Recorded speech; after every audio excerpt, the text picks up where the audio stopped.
Hello viewers, welcome to learner zone. In news में आपका स्वागत है। अभी अभी एक रीसेंट अपडेट आई है रशिया यूक्रेन वॉर से रिलेटेड कि NATO gets green signal from US to supply fighter planes to Ukraine. और इससे क्या होने वाला है, रशिया की जो मुसीबत है शायद और बढ़ने वाली है। इसका मतलब ये है कि अभी अभी न्यूज़ में ये फ्लैश किया गया है कि नाटो को ग्रीन सिग्नल मिल गया है। कहाँ से? यूएस से। काहे के लिए ग्रीन सिग्नल मिला है? ताकि वो यूक्रेन को फाइटर प्लेन या फाइटर जेट सप्लाई कर सके। तो इसी न्यूज से रिलेटेड कुछ और फर्दर चीजें हम लोग देख लेते हैं। आज जैसा कि आप लोग जानते होंगे, आज 11वां दिन है रशिया यूक्रेन कॉन्फ्लिक्ट का।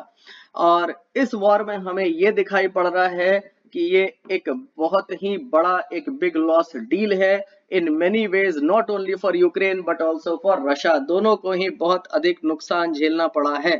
ठीक है। Russia has not yet been able to fully occupy Ukraine. जैसा कि रशिया समझ रहा था कि ये पूरी तरह से केक वॉक होगा, बस 2-4 दिन की बात है और यूक्रेन को पूरी तरह से कब्जे में कर लेंगे। ऐसा कुछ भी नहीं हुआ, बल्कि खिंचता ही जा रहा है। आज 11वां दिन हो गया है और ये भी देखा गया है कि केवल ऑक्यूपाई करने की बात नहीं है, बल्कि रशिया यहां तक भी कामयाबी रशिया को नहीं मिल पाई है कि वो किसी भी तरह से यूक्रेन को झुका भी पाए। ठीक है, तो nor has it been able to bend Ukraine to its terms. तो ऐसे में रशिया को जो भी उम्मीद थी उसमें से कुछ भी अभी तक पूरी नहीं हुई है और आज हम लोग 11वें दिन में आ चुके हैं। ठीक है, तो जिस हम लोग न्यूज की बात कर रहे हैं वो न्यूज कहां से हमें मिली है? न्यूज हमें मिली है यूरोपियन मीडिया एजेंसी नेक्स्टा की तरफ से। Let's proceed. अब देखिएगा, इसमें इस न्यूज से रिलेटेड इंफॉर्मेशन देख लीजिए। ये आज ऐसा हुआ है, अभी कल तक जो था, कल तक नाटो वाले पूरी तरह से रिफ्यूज कर रहे थे किसी भी तरह से वॉर में एंट्री को लेके।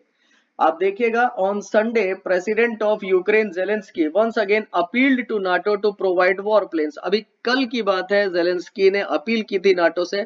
और हो सकता है शायद कल की अपील, जो कि बड़ी है भावुक तरीके से जेलेंस्की ने की थी, और उन्होंने यहां तक बोल दिया था कि अगर आप हेल्प नहीं कर रहे हैं तो इसका मतलब ये है कि आप भी हमें मारना चाहते हैं। ये नाटो को उन्होंने मैसेज किया था। ठीक है, तो हो सकता है कहीं वो अपील शायद कुछ नाटो को शायद सुनाई पड़ गई हो या कुछ ऐसा हुआ और उन लोगों ने अपना मूड चेंज किया है। तो यहाँ पे देखिएगा, वही जेलेंस्की के वर्ड्स हैं, if you can't enforce a no fly zone give us a jet so we can protect ourselves. Zelensky ने नाटो से अपील की थी कि अगर आप यहाँ पे नो फ्लाई जोन अगर एनफोर्स नहीं कर सकते तो कम से कम हमें जेट तो दे दो ताकि हम लोग खुद को प्रोटेक्ट तो कर पाए। Earlier NATO gave a big blow to Ukraine on Friday. जैसा कि अभी हम लोग डिस्कस कर रहे हैं, इससे पहले नाटो वाले पूरी तरह से रिफ्यूज कर रहे थे। अभी फ्राइडे तक उन्होंने पूरी तरह से रिजेक्ट किया था यूक्रेन के डिमांड को to declare a no fly zone. वो लोग नो फ्लाई जोन तक मानने को तैयार नहीं थे। और आज अचानक से नाटो को यूएस ने एक तरह से इजाजत दे दिया है कि फाइटर प्लेन आप यूक्रेन को सप्लाई कर सकते हैं। ठीक है, तो देखिएगा, NATO argued that it was increasing its support to Ukraine but by directly joining the war Europe could face a major war while it is still limited to one country। ये Friday तक की news है। Friday को NATO ने बोला था कि हम इन यूक्रेन को सपोर्ट तो कर रहे हैं और सपोर्ट बढ़ा भी रहे हैं, लेकिन हम लोग सीधे सीधे ज्वाइन नहीं कर सकते क्योंकि अभी तक ये एक देश तक सीमित है। अगर हमने ज्वाइन किया तो शायद ये युद्ध जो है वो बड़े स्तर पे फैल सकता है। आप देखिए, नाटो के सेक्रेटरी जनरल के अगर आप वर्ड्स देखेंगे तो we are not part of this conflict. उन्होंने साफ साफ बोला था कि हम इस कॉन्फ्लिक्ट के भाग नहीं है and it is our responsibility to ensure that this war does not extend beyond Ukraine. और उन्होंने ये तक कहा था कि उनकी जिम्मेदारी है कि उन्हें ये देखना है कि यूक्रेन के बाहर ये युद्ध ना फैल पाए। US is also negotiating with Poland for the supply of fighter jets to Ukraine. और आज की डेट में क्या देख रहे हैं हम लोग? यूएसए जो है वो पोलैंड के साथ भी निगोशिएट कर रहा है ताकि यूक्रेन को सप्लाई किए जा सके जेट फाइटर्स।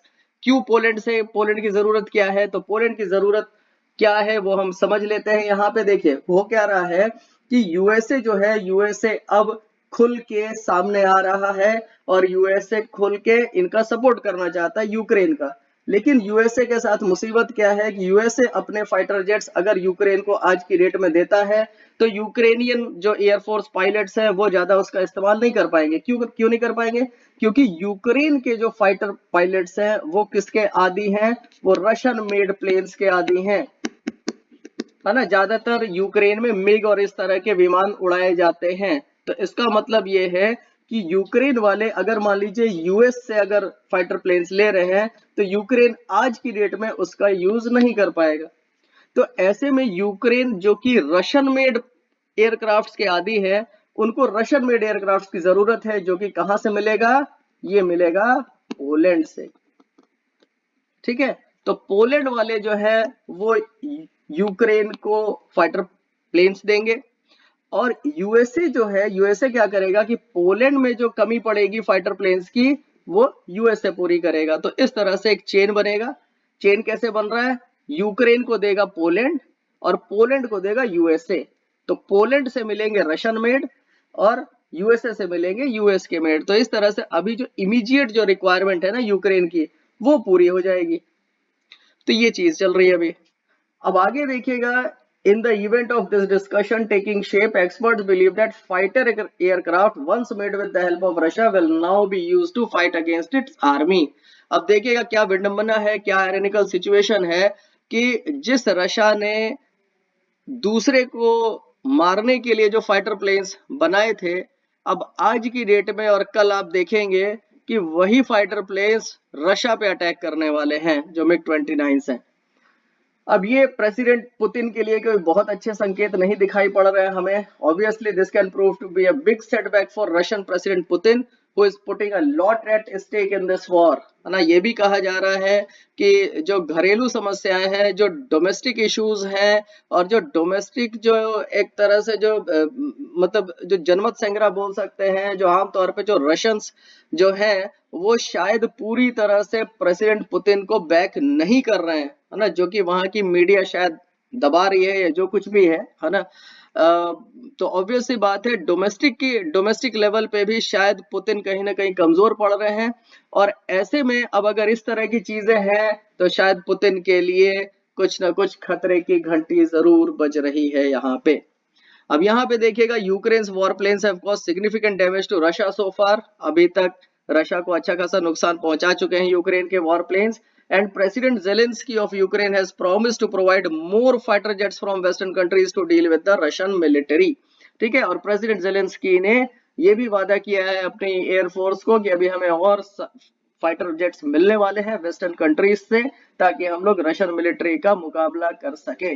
तो लेट्स सी आगे क्या होता है। ये तो बात पक्की है कि रशियन प्रेसिडेंट ने जो सोचा था वैसा कुछ हुआ नहीं भाई। हमें तो अभी हाल फिलहाल में ऐसा बिल्कुल भी नहीं दिख रहा है। आई होप ये वीडियो आपको पसंद आया होगा। अगर पसंद आया हो तो प्लीज लाइक, शेयर और सब्सक्राइब करें। Thank you.